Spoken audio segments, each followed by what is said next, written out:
Hello, my name's Tracy Mendez. I'm an educator with Dade Heritage Trust, and we are here today at the Miami City Cemetery. It's the oldest cemetery in the city north of the Miami River, established in 1897. It's more than 100 years old and also is a Florida Heritage Site. Buried here are a lot of early Miami pioneers, folks that were very influential in the development of the city, as well as tons of veterans and just folks from the community. So the cemetery consists of a 10-acre plot that was originally sold to the city by William and Mary Brickell to act as the first municipal cemetery. To this day is the only city cemetery in Miami-Dade. So there's about 8,000 bodies buried here, and originally it was divided by race and religion. So we had the white section to the east, the black section to the west. There's also a Jewish section that's gated off to the northwest. Nowadays it's all integrated, and there are still some active burials here and there if you have a family plot. Hi, I'm Ronnie Hurwitz. I've been a volunteer at the City Cemetery for approximately 35 years. I take care of the soldiers' graves and also many of the pioneers' graves. My first one was right over there, Homer Hancock, who was a merchant marine killed in World War II in 1943 on a freighter called the James Brunt. And he was the one that gave me the inspiration to do some work around here. It was very badly neglected back in the day, and I just love Miami history. We're going to be talking a little bit about some fun characters, interesting stories, a little bit of history. We'll start with one of my personal favorites. Jack Tigertail was the first and only indigenous person buried here in 1922.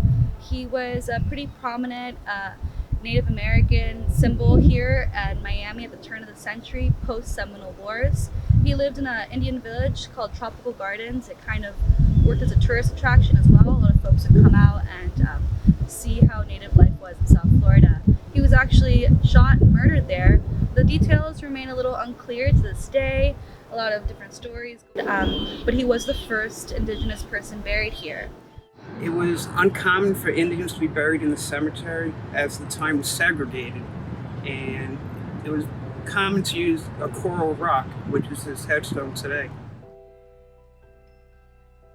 Other pioneer families include the Belchers, Burdines, Seabolds, Peacocks, and Stools. Dr. James Jackson, Miami's pioneer physician, is buried here as well. Over 1,500 war veterans dating back to the Civil War also laid to rest here. The cemetery is covered in lush, tropical growth with examples of rare tropical trees and foliage. Unlike many privatized modern cemeteries, this one resembles more of a subtropical oasis-like park, acting as a natural refuge alongside urban downtown Miami. The cemetery is maintained by the staff of the City of Miami Parks and Recreations Department.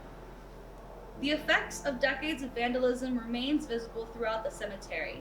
Many of the metal elements, specifically bronze, have been removed from the markers and monuments due to vandalism and stealing. Mausoleums had to have plywood placed over several of the windows and door openings to avoid grave robbing.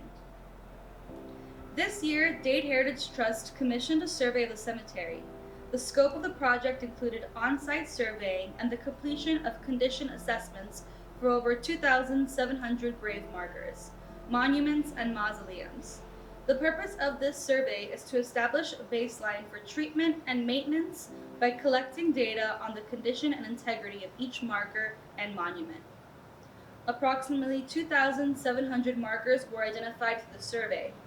In addition, 1,400 veteran markers located on the north and south boundaries of the cemetery. Approximately a total of 4,100 markers in the cemetery.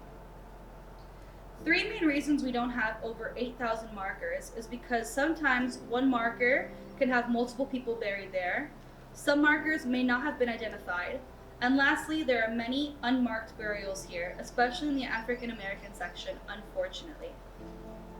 We hope to work with the City of Miami, families with a connection to the cemetery, and private funders to help with necessary conservation efforts and landscaping improvements. We believe that the Miami City Cemetery has untapped educational and tourism value and is currently planning an initiative to bring attention to this amazing historic resource.